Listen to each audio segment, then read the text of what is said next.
Welcome to Tatan মাম্মার খেলাঘর। সকালবেলা এসেই দেখি আমার গোলাপ গাছে একসাথে 3টে ফুল ফুটেছে, আর ফুলের শোভা আরও বাড়িয়ে তুলেছে এই ফুলের পাপড়ির উপর পড়া ছোট ছোট জলের কোনা, শিশির। জানেন তো, এত সুন্দরভাবে ফুলগুলোর উপর পড়েছে, মনে হচ্ছে যেন বরফের ছোট্ট ছোট্ট কুচি যেন ছড়িয়ে দিয়েছে পাপড়ির উপরে। শিশির ভেজা অবস্থায় ফুল গাছটাকে যেন আরও আকর্ষণীয় মনে হচ্ছে। আপনাদের কি মনে হচ্ছে অবশ্যই আমাকে কমেন্টের মাধ্যমে জানাবেন। দেখেন, ভালোই কুয়াশা রয়েছে, সামনেটা যদিও বোঝা যাচ্ছে, পেছনটাই নিচে। এই দেখেন, পেছনটায় দেখেন, কিচ্ছু বোঝা যাচ্ছে না। কুয়াশা দেখা অনেক হয়েছে, এইবার আমার রান্না করতে যেতে হবে। এখন প্রায় 10:30টার মতো বাজে। এই গেটটা খোলা থাকলেই তাতান না বাইরে চলে যায়। যাই হোক, ওকে ওর পাপা নিয়ে আসছে। আজ আমায় কিচেনে যেতে হবে খুব তাড়াতাড়ি, ওর পাপা অফিসে যাওয়ার আগে আমাকে রান্না করে ফেলতে হবে। আজ বানাবো চিকেন কোপ্তা কারি। তাই জন্য বোনলেস চিকেন নিয়ে নিয়েছি, আর ওর মধ্যে 2-4 কোয়া রসুন আর 2টো কাঁচা লঙ্কা দিয়ে আমি মিক্সারে ভালো করে গ্রাইন্ড করে নিয়েছি। এরপরে একটু হলুদ, নুন, গোলমরিচ গুঁড়ো দিয়ে ভালো করে ওটাকে রুটি দিয়ে মেখে নিয়েছি। আর চিকেনটা ফ্রিজ থেকে বার করা তো ভীষণ ঠান্ডা, হাতটা যেন আমার যন্ত্রণায় ছিঁড়ে যাচ্ছে। যাই হোক, যদি রুটিটা দিয়ে মাখতে একটু অসুবিধা হয় বা শুকনো শুকনো লাগে, 2-5 মিনিট রেখে দেবেন, তারপর দেখবেন বেশ সুন্দর ডোর মতো হয়ে গেছে। একটা ডিম ফাটিয়ে নিয়ে নিলে আরও সুবিধা হয় মাখতে। ডিম ছাড়াও কিন্তু করতে পারেন, তেমন কোনো অসুবিধা হয় না। তেল গরম হলে জাস্ট 1.5 মিনিটের জন্য একটা পিঠ ভেজে তুলে নেবেন, বেশি একদম ভাজবেন না, তাহলে পরে না ওগুলো বেশ শক্ত শক্ত হয়ে যায়, তখন আর সেই টেস্টটা আসে না। এই কোপ্তাগুলো না এমনিও ভাজা খেতে বেশ ভালো লাগে, জানেন তো। এই ভাজা হবে, একটা দুটো তো আমার এমনিই উঠে যাবে, তাতানের পাপা, তাতান, আমিও, সবাই মিলে টেস্ট করতে করতে। যাই হোক, লাস্ট বারের ব্যাচ দিলাম, এগুলো ভাজা হয়ে দেখতে লাগছে যেন গোলাপ জামুন।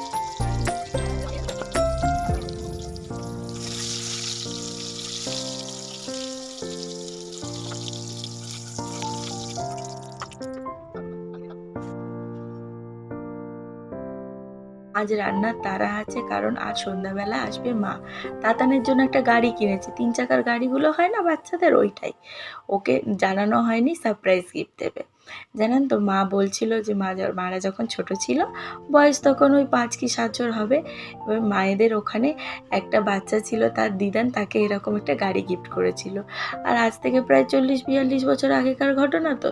তখন না এগুলো অতটা মানুষের কাছে অ্যাভেলেবেল ছিল না, বা বলতে পারেন অতটা বাচ্চাদেরকে দেওয়ার মতো সময় বা টাকা কোনোটাই তখনকার দিনে মানুষের ছিল না।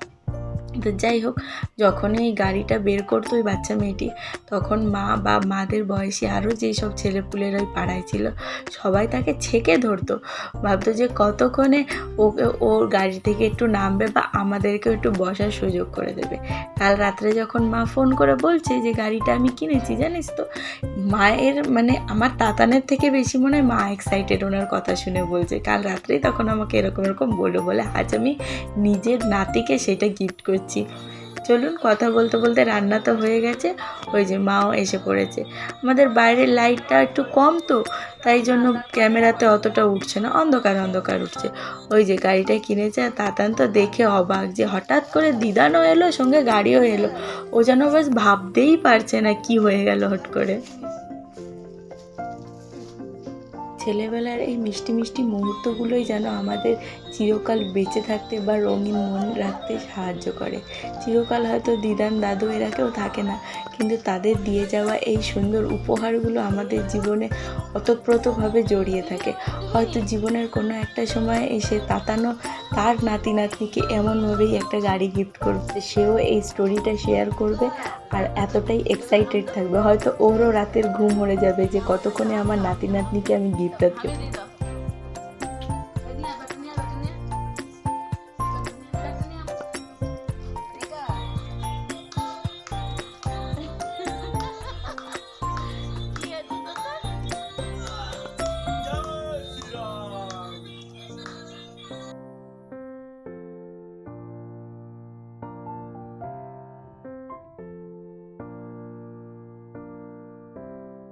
এখন তাতান মাকে রিটার্ন গিফট দিচ্ছে। আসল কথা, কদিন আগে মায়ের জন্মদিন গেছে, তা শুনলাম মা যখন তাতানকে গিফট দেবে, আমিও ভাবলাম মাকেও একটা সারপ্রাইজ গিফট দেওয়া যাক।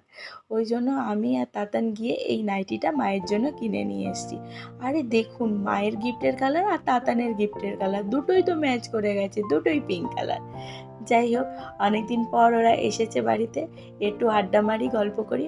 আর ওদের জানেন তো আমি ক্যাপসিকামের চপ বানিয়ে দিয়েছিলাম, ওই রেসিপিটা আমি নেক্সট ভিডিওতে আপনাদের সাথে শেয়ার করব।